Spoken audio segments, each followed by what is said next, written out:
You're still watching Prime Morning. It's time for us to delve into what the newspapers have for us. And of course, joining us this morning are two gentlemen who are representing the two top political parties right here in Ghana. And I know they are geared up for the conversation. Now, we have a lot of newspapers here. I think we will delve into about, 6 newspapers this morning. And so we want you to get your phones ready. Send in your comments. We'll definitely love to read it on air as we project the number on the screen. That's the WhatsApp number. Send in your messages. Let's get interactive. It's not about just us. It's about you and us. And so I'll introduce my guest for this morning. And on the ticket of the NPP is, of course, Manasseh Atabwahin. He is the government spokesperson on the economy and finance.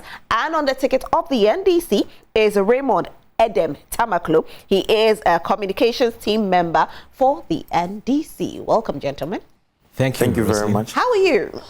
Very well, by God's grace. How was your weekend? Good. Good. And stressful too. Stressful? What did you do? A lot of runnings, Yes. Were you at the VGMAs? No, but I monitored a little bit. Did you watch the coronation of the king? Yes. Okay. All right. Yes, then it was eventful for you. Yes, I'm so happy for him. I mean, I remember when he came out with his first song and, some people were trying to make mockery of him. And so we believe it's God who has elevated him. And so I'm so happy for him. And wherever he is, I wish him the best. Right. And I know there's more to come. This will not be just a one-off thing, but he has more to offer. Yes. Okay. But you're living in Ghana. There'll be more. He's quite young and he's so talented. And so, I mean, right. I believe he has a lot in him and we would see more of him. Okay. Yes. Let me come to you, Raymond. How was your weekend? Rosalind, I think my weekend was good.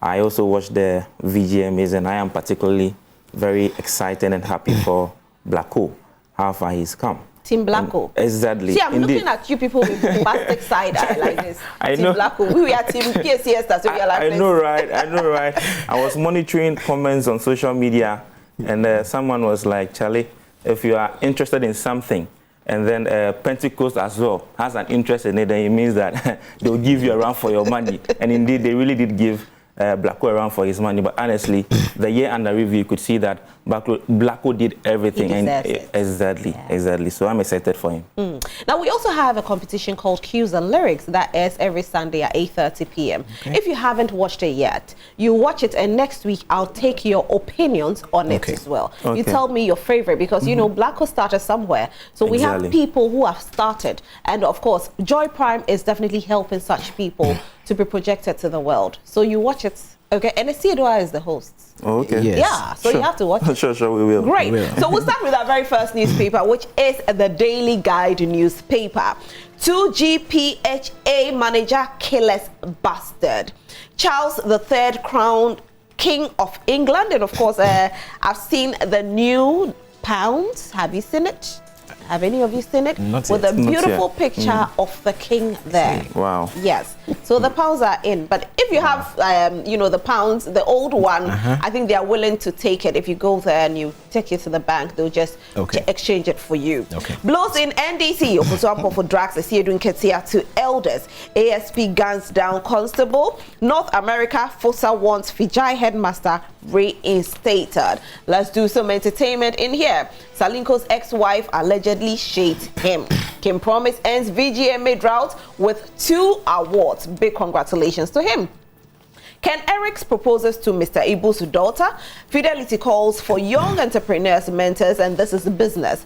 Ghana deepens petroleum trade ties with Mali. Unified data to monitor financial inclusion essential. That's BOG. Goldfields offers scholarship to 163 students. And we'll do sports as well. Women's football, a ray of hope. This is part 1. I can lead Asante Kotoko, House of Hope, to African victory. Right, and this is coming from Bashu Hayford. He is a coach. And 7 horses death Kentucky Derby. Now we'll start off with the news. The very first story, I'll do the banner headline talking about the blows in the NDC. Raymond, let me start with you. Since you are from the NDC camp, now you've heard about these blows? No, I'm just hearing it this morning. Yes, I'm just hearing about it. But as far as it goes, for me, I'm not aware of any turbulence or any form of, tensions between the current national chairman and the former national chairman. After the elections were conducted and the current national chairman was, declared winner, all the national executives, that is current and former, have all vowed or have all, come out to say that they were going to, unite behind the cause of the party in ensuring that victory is delivered in 2024. Because the truth of the matter is that the only hope for the Ghanaian people today is the NDC. We have seen the level of distress. We have seen the level of hardship the Ghanaian people are going through. And so it is very incumbent and very behoving on the NDC, its rank and file, its top officials to unite, reorganize, and position themselves in a manner that would, give that confidence to the Ghanaian people to repose their trust in them and give them the mandate in 2024 with the aspirations that should the NDC come into power, they are going to do right by the people. They are going to reverse the level of atrocity, the level of mismanagement that has been visited on them by the current NPP administration. And so for me, as far as it goes, I believe that the NDC is in a very formidable position to meet the aspirations. We should debunk these rumors. We really should. Okay, Manasseh, I'll take your opinion on it as well, so that I can continue with the other news. Yes, a very good morning to you and a very good morning to our cherished viewers, and a very good morning to my brother Raymond. It is not surprising for us to hear today in the Daily Guide that there are some rancors or blows in the NDC, and when you read the story, you'd realize that the former chairman is making some allegations, allegedly, that he didn't like the mafia tactics that were used against him in the previous elections. And so it is very typical of our own brothers in the NDC. We are not surprised these things are coming up. We've always maintained that internal elections are key for every party, NPP, NDC. And so in your quest for power, it is very important for you not to run down your own brother. It's very important for campaigns to be done purely on policies and not on personal terms to denigrate someone, because you do that, you tarnish the image of the person, then later you come back to it makes the bridge difficult to be repaired. And so we are not surprised, and it is not true. You're not surprised? It is. I'm not surprised that it's happening in the NDC, because it's very typical of them. But it doesn't happen in the NPP? Exactly. I'm not too sure of that. I have not heard of any what's the name, elections done in the NPP, internal elections, of which you hear a lot of fights, complaints like this. If you can remind me of some, but I'm not too sure it happens in the NPP. Now, it is not true that the only hope, as my brother said, he maintained that the hope for Ghana now is the NDC. It's not true. Ghanaians are well aware of the track record of the NDC. They've been in power before. In fact, they've ruled the country quite too long.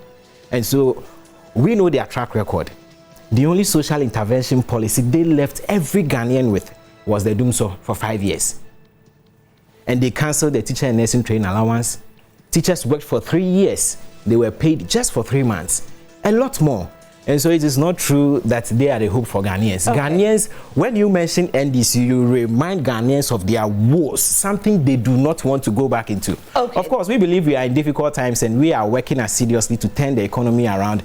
And we are seeing some significant strides in this. And so we are confident going forward, we will still win the 2024. Right. Raymond, don't worry, I'll give you time.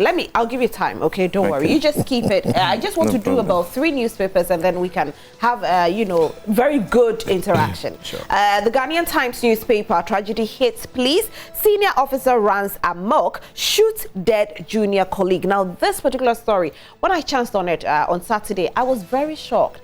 And I think that is about time. KMJ even spoke about it some time ago, where they ought to run them through series of tests, series of psychological training, because this is, in fact, emotional intelligence comes in here. We had this conversation just a week ago, 2 weeks ago. We were hammering on emotional intelligence. It looks like we are lacking it as people these days. What is the reason? We'll get to the bottom of it. President Otufo attend coronation of King Charles III, Queen Camilla in London. Ghanaian woman stabbed to death in the UK. I did see the story as well. May her soul rest in peace. But it's quite sad that in this era, you see or you hear of such stories. Somebody is just at the bus stop. Somebody walks up to the person and stops it for no reason. No reason whatsoever. May her soul rest in peace. Unified data architecture crucial to regulation of financial sector, second deputy governor says so. Let's do some stories in the center spread. Health minister inaugurates ultra-modern fertility center in Accra. Ladma donates assorted items to Muslims. 5.8 kilometer school junction and motorway road project 70% complete. Hooray! This is good news. Now, I actually fly that road all the time, so I know what I'm talking about. Very good news. UG honors 18 personalities for contribution to Ghana's development. Some sports in here as well. Tamale City thump Faisal into drop zone. Abednego denies Kotoko win. And that will be all for the Ghanaian Times newspaper. Sorry. I'm sorry about that. Let's do the Daily Statesman newspaper. We are human. It happens all the time, doesn't it? But let's get interactive, like I said earlier. Do send in your messages, especially with regards to this policeman that was killed by a senior colleague. I want to hear your opinion on it. Send in your messages. We are hearing of, these things happening too many times. We see police walking on the street and they have fully loaded guns. Are we safe? Are we safe? Please send in your messages. The Daily Statesman newspaper. Rahel Hesse Mate wins Best Practicing Midwife in Greater Accra region. Police officer grabbed over colleague murder. Uphold integrity of legal profession. CJ charges new lawyers. Dufour cries over abnormalities in NDC voters register. Let's see if there are some stories in here. Okay. Black Sheriff wins Artist of the Year at 24th VGMA. And let's see the back page. Of course, they have some sports. Liverpool 1, Brentford 0. Andre Ayew's classic fashion statement, often not talked about. That will be all for the Daily Statesman newspaper. Now, I think I'll do. Let's pick some stories in here. Okay. Now, let's talk a little bit about the senior police officer who killed his younger colleague. I'll start with you, Manasseh. Indeed, incidences like this are becoming one too many, and they are very, very worrying for the Ghanaian people. We believe in the security services and what they stand for, and so it is very worrying for Ghanaians to wake up to news of this nature, that a police officer has shot his own junior colleague. I mean, we tend to fear, and we have every reason to be afraid, because these are people with guns walking around everywhere, and so loaded guns, and so if they are able to, if we hear incidences like this, what should the ordinary Ghanaian do? I mean, and so we believe, what I'm aware is that the government and the IGP have had some meetings, and they are seeking to ensure they are able to bring finality to issues like this, so we don't hear them. I know there will be the need for a lot of psychological training, and other emotional intelligence training, and the rest. And so, government is committed to supporting them. If it is funds they need, if it is other trainings they need, government will provide all of that to them.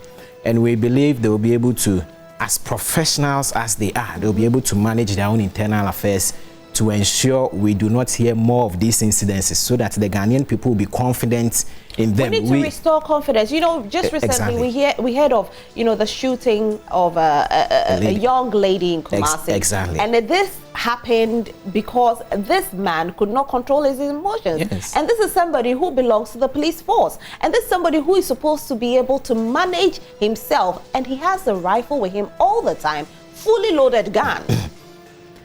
Exactly. So it's a great cause for worry.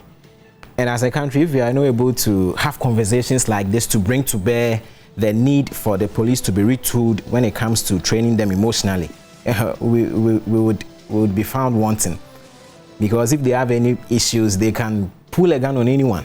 Yes, and so government is in a key and a crunch meeting with the IGP to ensure as soon as possible, and as a matter of emergency, we are able to support them, to help them come up to speed with some emotional issues, so that we would not have more incidences like this. Raymond?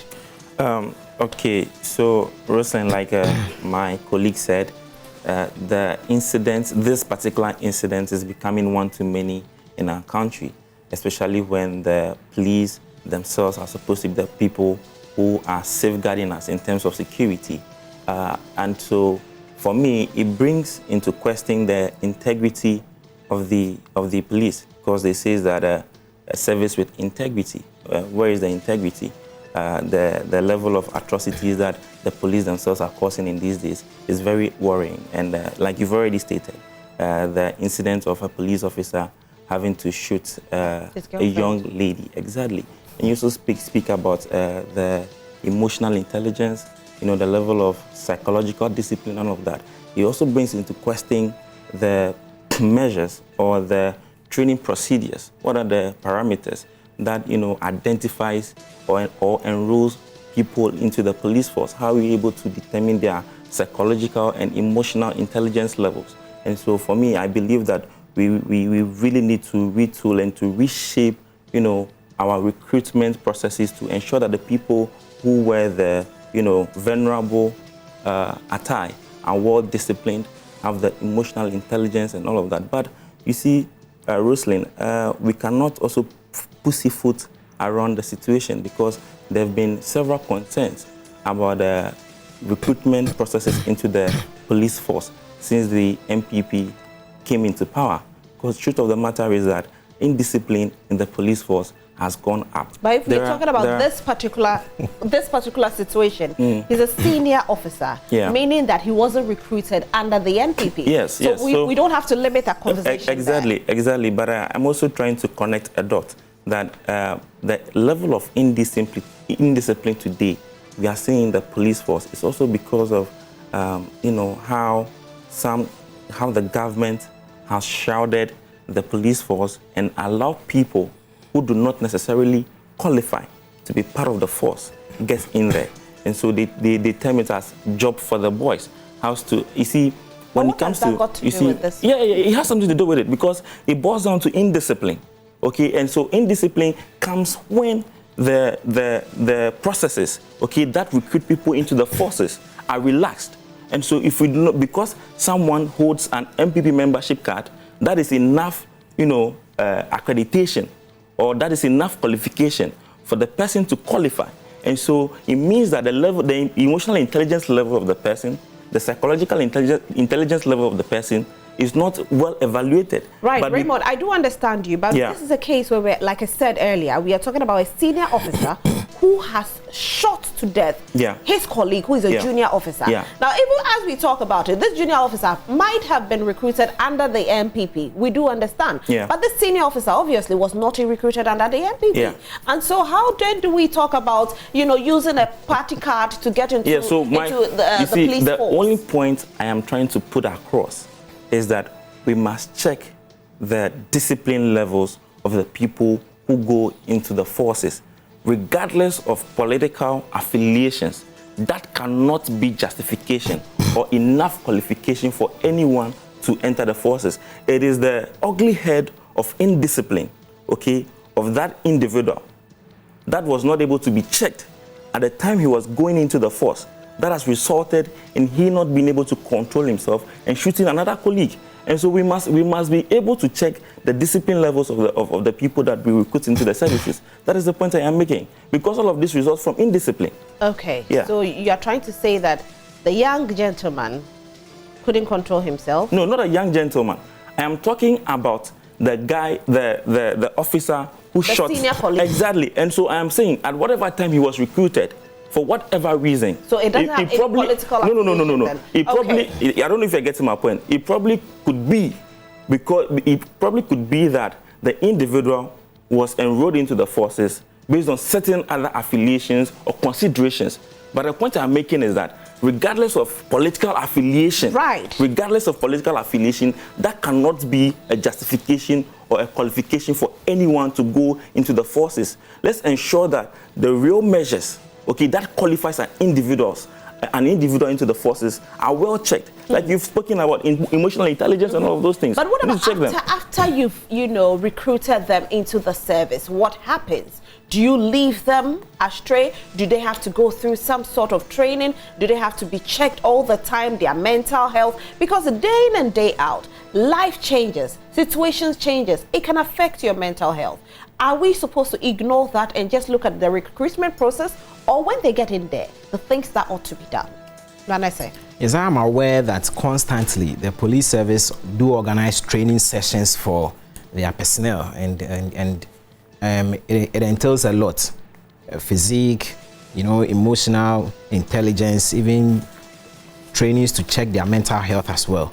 And so sometimes some of these are some anomalies that could happen. I mean, and so it's very important for issues to be raised, for conversations like this to be brought to bear, for them to pay key attention to incidences like this. But I was particularly interested when you were able to set the record straight to imply that indeed, when it comes to issues like this, I think it's important for us not to be exhuming a lot of political tones to them. After all of us are Ghanaians, and it is not true that a senior officer, was employed during the time of the NPP. I didn't say that. And it is not. I didn't say that. It is not true that when you hold an NPP card, automatically it qualifies you to enter. That's what my brother Raymond said.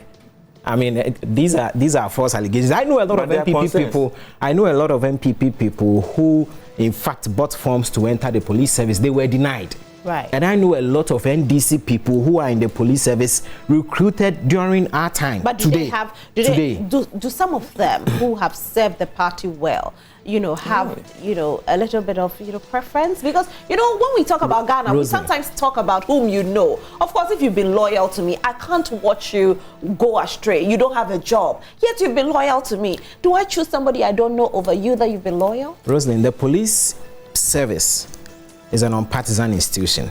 Of course, it is true that certainly once NPP is in power, under the control of the executive. I am saying it is true that once NPP is in power today, it is possible that you have more of those being recruited, being affiliates to the NPP. There is no denying that fact. But what I want to maintain is that for you to make allusions to statements that once you hold NPP membership card, you get automatic entry into police service is untrue. Because I know a lot of NPP people with cards, card-bearing members who have been unemployed for quite some time now. What we want to do is to ensure we do not do a lot of politics with this. These are national security issues. And so we want to be sure whether you are NPP or NDC, once you enter into the police force, you are supposed to do what you are being trained to do. If you have issues with your intelligence, if you have issues with your mental health, of course, the government has the duty to ensure we're able to invest in you to get the very best out of you. And so with issues like this, we want to put the politicization aside and see how best we'll be able to retool the police service to ensure we give them the maximum support so that they, being the people who are in charge of our security, will be able to give off the best. But when it comes to who is watching the watchman, that's where the issue is, and that's where government comes in to ensure we are able to provide more funding and other training to support them. NDC goes to polls on Saturday. Yes. I know it's are you guys ready? Yes, we are. You are ready? Yes. Right, and I know most people are rallying behind John Dramani Mahama. Yes. Do for Christ over anomalies in NDC voters register. Raymond? Okay, I think that the former finance minister is unnecessarily crying foul, because information I have is that the voter register has been made available to him and all other persons who are running to become flag bearer of the party. And so for me, I believe what the strategy of Dufour's campaign is to try to, impugn. They've already foreseen the outcome of the election. Are you a Mahama boy? And so, yes, I am. Okay. I am. I really am. So right. they've already foreseen the outcome of the election on 13th. How do you foresee an outcome of an election? Oh, but if you are going to an election, you must do an assessment. You must know your fortunes and all of those things. We've seen it happen too many times. If you've not done, we've seen Sir John tell us fear delegates. We saw the fall of some big wigs in the even your party. When you went for your recent elections, we saw, everybody thought Elvis Efriankra will emerge as the general secretary. Not me, and there was a surprise, you know, and even the gap was really, really huge. Yes, we go into the NPP and it happened, similar thing happened. Who thought John Boyd will lose? You know, but it's happening. So how then do you say comfortably that somebody has seen it? Is it that you people know the truth already? of the matter is that as a candidate in any election, you must be able to make an assessment of your fortunes. You must be able to project. And if you listen to the sentiment of the rank and file of the NDC political party, it tells you, it is cast in stone that former President John Dramani Mahama is going to emerge victorious. It is, should I even say, a fact that is what is going to happen. And so because they can foretell what is going to happen on 13th of May, they want to cast, doubt. They want to impugn the integrity or the credibility of the processes that is going to deliver the victory to former President John Dramani Mahama. But the truth of the matter is that former President John Dramani Mahama has shown, he has demonstrated, and he has, sold the argument that he indeed is a formidable candidate. He indeed is a person that is going to deliver victory for the NDC and for the Ghanaian people in 2024. But I say I'll bring you in shortly, but let me ask you this, Raymond. Yeah. Now, you said you have made the register available to Mr. Dufour, yes, right? And this man is saying that there are some anomalies in there and it should be corrected because you did give it to him, so he goes through it and he will share his opinion on it. Yeah. So something can be done about it. He's actually just raised the alarm. Yeah. Why are we just brushing it under the carpet and talking about trying to change honestly, we are not trying to brush it off. Okay. If any political party is known for astute democratic practices, it is the NDC. Okay. And so for no reason will the NDC want to compromise on its internal democratic electoral processes. I have indeed checked with the Director of Elections at the party headquarters, and he indeed tells us that, or gives me the impression that there is no anomaly that has to do with the register. And so I believe that Dufour is crying, unnecessarily foul about the processes, and he really does not have any argument over there. Okay, Manasseh, let me bring you in. Yes, I mean, NDC goes to the polls on Saturday.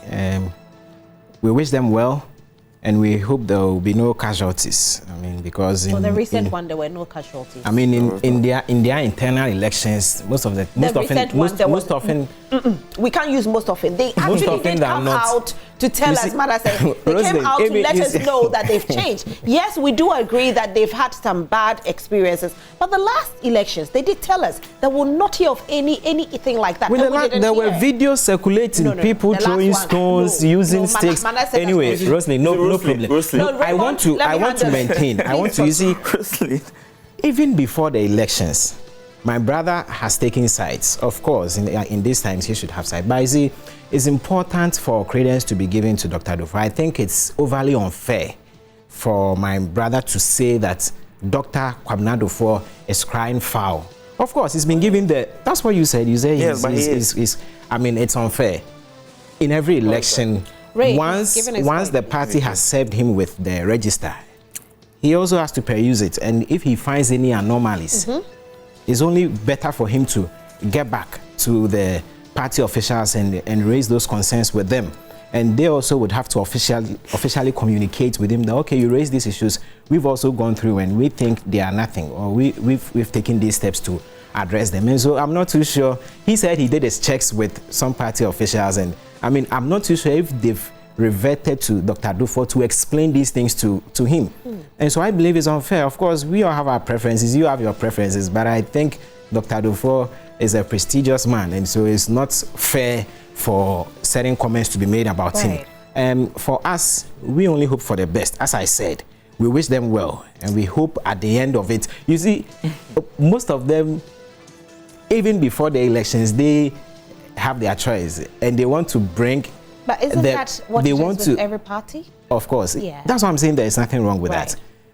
They want to bring the person who has been president before, who plunged the nation into darkness, who has a very weak and a bad track record.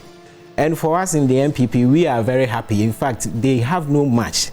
They cannot match any of our people. And so we are ready for them. The two what men, we are hoping for... Let me ask you this. The two gentlemen, Dr. Dufour and John Dramani Mahama, who will you go for? I'm not with them. And so for me, what would be easier is for them to bring that person who has been president before and who is well known in the Ghanaian discourse for what he was able to do. He's going around promising I'll do some checks about corruption. You go for John Dramani Mahama. We know his track record. Okay. And so it will be very easy for him to bring him because he has been there before. Dr. Dufour hasn't been president before. And he's a senior most economist. He hasn't been president before, and so it's difficult for us to know what he can do and what he cannot do. Right. But for someone who has been there before, for someone who has risen through the ranks of an assemblyman, MP, vice president and president, who has been there before, there is nothing new he can offer. We know him for what he is worth. Do you think he can fix Ghana's problems? He cannot, because he's had the chance. That's the thing. He's had the chance to do it before. He has been there before. How then do you come back and say, oh, when you vote for me, all the things I couldn't do, I will come and do it well again? I mean, vote for me and let me check corruption. When you were there, what did you do? But we saw him check corruption. We did see it happen. We did see him in prison. With the brass banding? With the brass branding. We saw a lot of NDC officials go to jail because of corruption. We did see it under his watch. We can't sit here and say we never saw him fight it. Maybe he didn't fight it to the ground, but we did see him fight it, at least a bit. We haven't seen any NPP official go to jail. Yes, we'll say that NPP, maybe there's no corruption because we haven't seen anybody go to jail. But we saw NDC fight corruption with that. So for that alone, Manasseh. That is not enough. It's not enough? That indeed isn't enough because, as I said, his track record is clear. Very weak, unprofessional, and he has nothing new. What makes him unprofessional? Unprofessional because for someone who has been president before, you see, for someone who has been president, take this scenario. Okay. The youth are crying. We want jobs. Give us jobs. It is very common. Even today, we hear of people hitting the streets.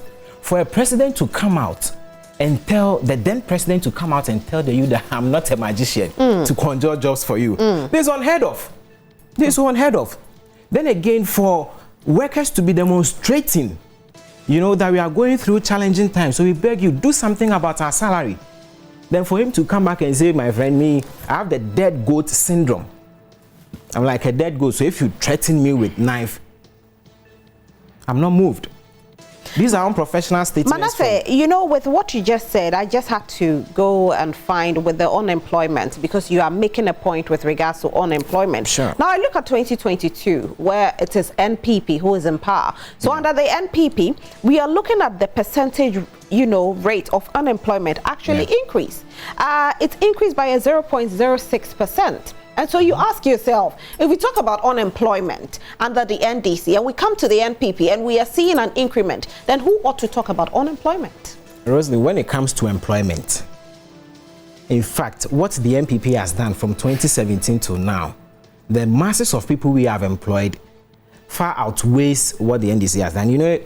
Recently the vice president came out with some facts that we've employed around 2 million people and there were noise all over.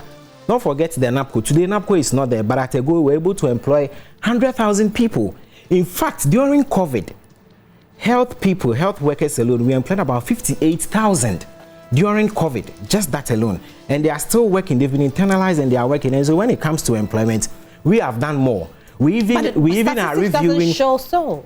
It's different. I'm looking at about 1.76 million persons who were unemployed at the third quarter of 2022. Of course, so we go and check the population for Ghana in 2016 and check the population for Ghana today. But the percentage, we are looking at the percentages, man. Yes, so I'm coming. So go and check the rate of people who used to graduate in 2016 and check the rate today. All right, you realize that the numbers have gone up today. But what government is doing, we maintain. Of course, we are not saying we've employed every Ghanaian. Yes, that is not true. What we are saying is that we have employed more Ghanaians today. But in fact, from 20 records do show. From 2017 to today, we've employed some more Ghanaians. No, I'm saying that records don't show, because my discussion this morning is on unemployment. And that is why I had to narrow in on that conversation. Yeah. Because if we talk, we will talk about it. Yeah. But what is the record saying? That is what we have to talk about. Let's face the fact. Let's face the numbers. Yes, we'll talk about NAPCO. But even with that, in 2022, again, I'll go to 2022, first quarter recorded a very high number of people. By the third quarter, these people, majority of them had lost their jobs and gone back into the unemployment rate. So now you ask yourself, we employ, and then what happens? What is going on, Manasseh? We do agree that NAPCO was there, but let's use the numbers. Since you are talking about records, let me just get in touch. I mean, I have some records here from the Ghana Statistical Service. In fact, the unemployment rate in 2013 was 6.2%. Then in 2014, it was 6.5%, 2015 7%, and 2016 was 5.6%. When we came in 2017, we were able to reduce it from 5.6% to 4.2%. Then in 2018, it was 4.28%, 2019 4.32%, then in 2020 it was 4.65%, 2021 4.7%, and 2022 is 5.2%. And so we are maintaining, we are not saying we've employed anyone. Of course, we know there are a lot more. You got to 5.2% and you stopped. What happened? So that's why I say that even in 2022, yes, as of the first quarter, huge numbers employed. Of course, huge numbers. What happened in the second and third quarter? Exactly, because we know what happened in this world. Let's not forget what happened across the world. The impact of the external shocks we had created a lot more problems. So most businesses contracted, exactly. This is what we have. So this is where we are talking about. Yeah. In 2021, 11.6 million unemployed. By the third quarter of 2022, we've moved all the way to 12.76 million unemployed. Now let's even look at the overall, 13.4%. We look at the youth, 19.7% increment. Exactly. Now, government is very much aware of these facts. And what government seeks to do, especially for the youth, is the Youth Start initiative we have begun processes with. As I speak, government is processing over 280,000 applications. And so very soon, government would provide the necessary resources. We know it's not everybody who would want to work under someone. So once you have the edge to work for yourself, you want to be an entrepreneur, government will support you in this regard. And so government is working to ensure we're able to reduce these numbers. That is what we have done. I'm not too sure if you can ask. So if John Dramani Mahama says that I'm also going to come and reduce the numbers, because you're telling me that you're working towards it. That's why I've given you the statistics. Go and check the numbers during this time. Within 6% and 7%. In our time is 4% and 5%. And I am maintaining that we are not saying, so we don't want to create the impression that we have employed everybody. We are very much aware today that most of the youth are suffering. Government is not running away from that. And so what government is doing is to put in more efforts to ensure we are able to bring the youth on board. In fact, when you go into the agri sector, Development Bank Ghana has been able to raise 500 million Ghana cedis for the government to attract the youth into agriculture. And so it is true that government cannot employ every youth. Look at the numbers. I'm seeing for the third quarter, 12.76 million. You check the number of people on government payroll, they are not even up to 1 million. And so government cannot employ all these people into the formal sector.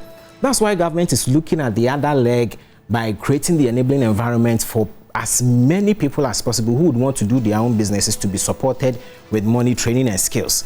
All right, and so government is concerned about these numbers. They are too huge. We are not happy about it. Okay. But we are putting in more effort to ensure we are able to employ them with the Youth Start initiative, and also we are able to draw most of them into agriculture, right, so that they will have something to do. Right. Raymond, you wanted to make a point before I continue with my newspapers. We have barely 5 minutes to go, so. 5 minutes? Yes, so let's go. You gave him a lot of time. Let's go. No, you have to give me time. You also have a lot of time. Exactly. I haven't stopped you. Thank you very much. Okay. And so, listening to my brother make his submission, he insinuated that the only thing John Mahama brought was Dumso.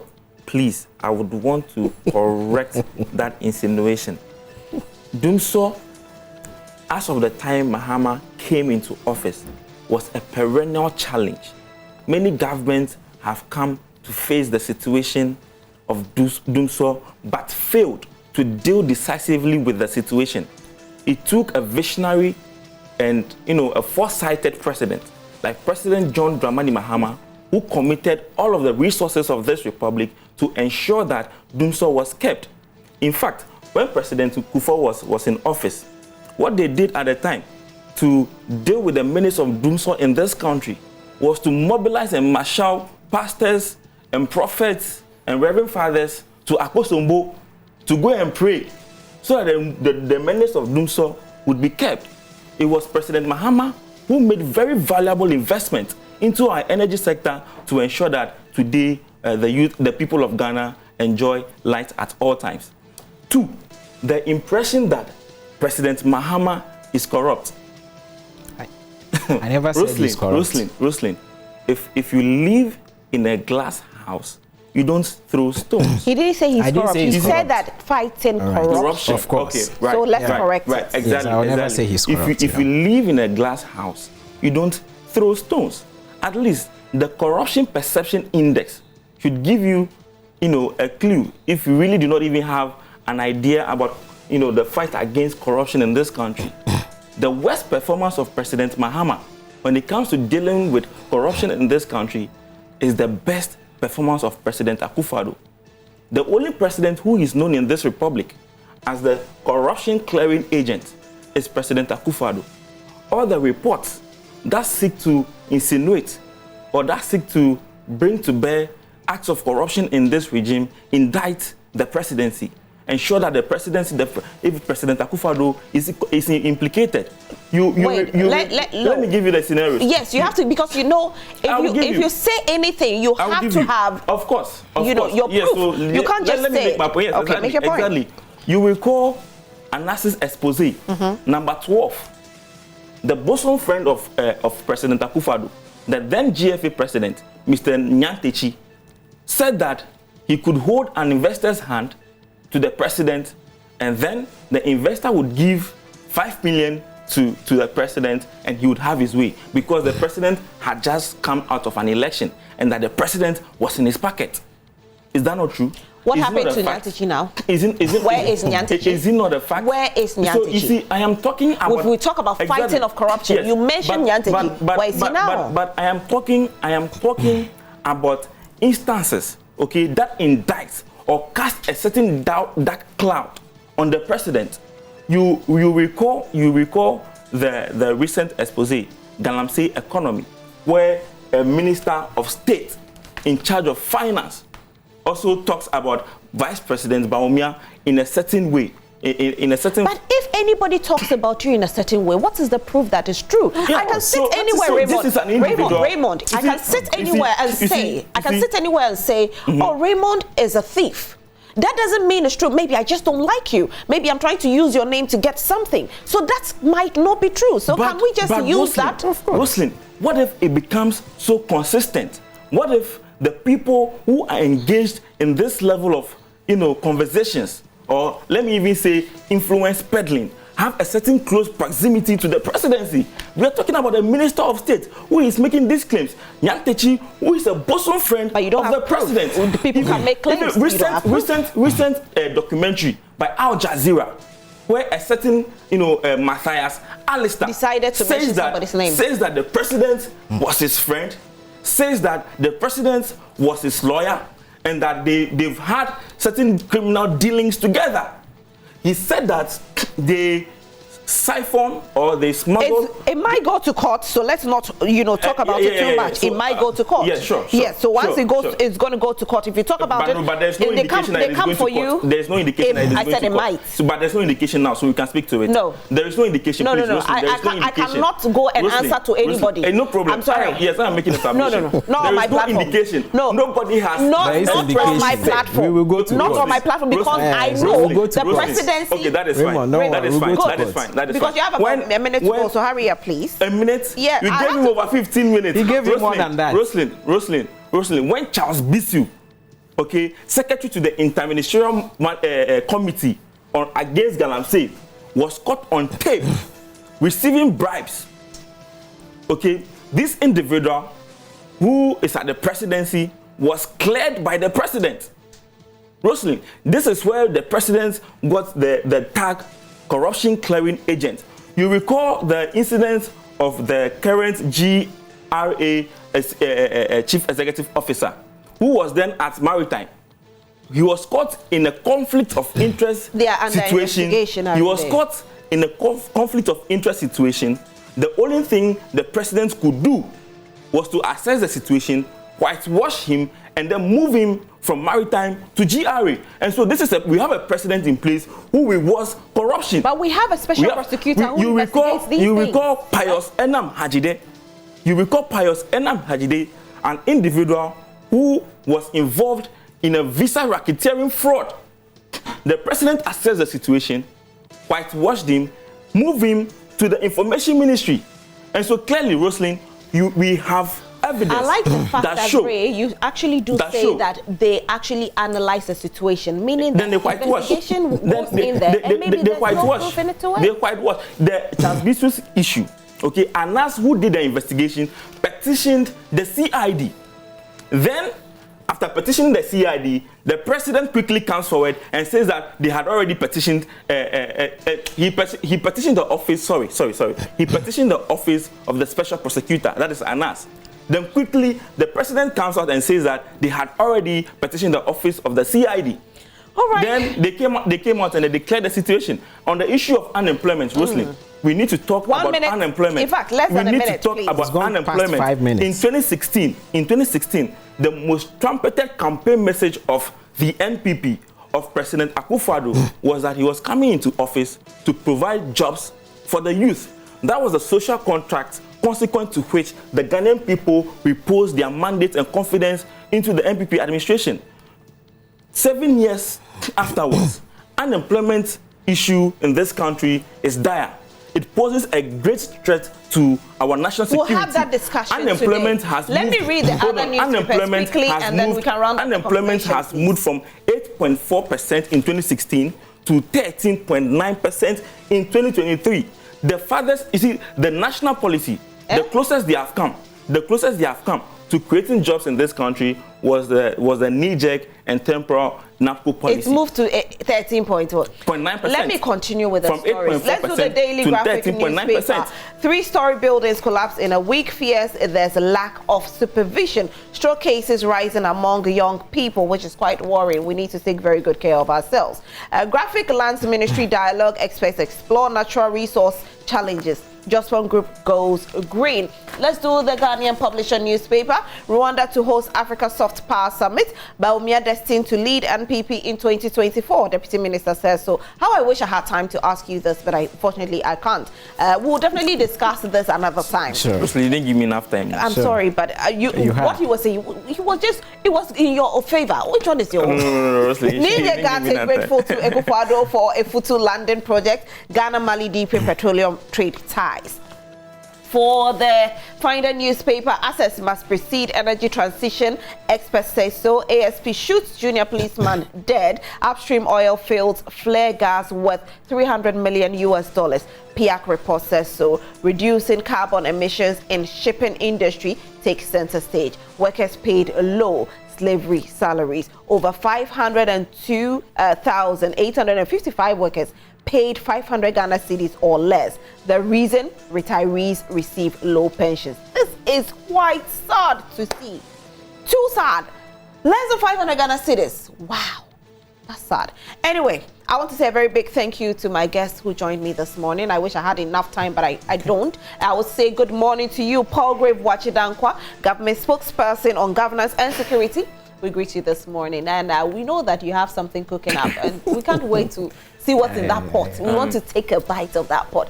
Super good morning to you. We'll miss you on the set. We want to have you this week. So try as much as possible to pass by. But thank you so much, gentlemen, for coming through. Yes. Yeah, Roslyn. And so, like you already, I don't have time. Yes, just 30 seconds. No. Like you already indicated. I also take 30 seconds. The NDC is going to have 8 parliamentary and presidential primaries on 13th of May. Saturday, that is exactly Saturday. Coming Saturday, and we have a number of youth who are participating in the election. First of which is my own boss and big brother, Edem Agbana, who is contesting in the Ketu North constituency. I want to implore all constituents in the Ketu North constituency to vote for Edem Agbana because they are shown to have the competence to lead them. And also to my own brother and friend, Richard Bachiyemo, who is also contesting in the Suhu constituency. At the time when I was in the University of Ghana serving as Deputy Communication Officer, he was my team president. Thank you so much. I gave you the opportunity because they're going to the polls, that's why. Massively for me on the 13th. Yeah, I also need 30 seconds. No, I don't understand. To the polls. I also need 30 seconds. So I just want to say a very big thank you to you, gentlemen. In 30 seconds, let me say again. You see, he made some preposterous statements. No, don't go there. That the president is declaring it is not declaring an influence peddling doesn't mean president. And also, he is not. Can I have some Deprom here, please? Thank you. Thank you, gentlemen. I'm super grateful. And Raymond Edem Tamaklo, who is a part of the communications team for the NDC. You've been watching Newsflash.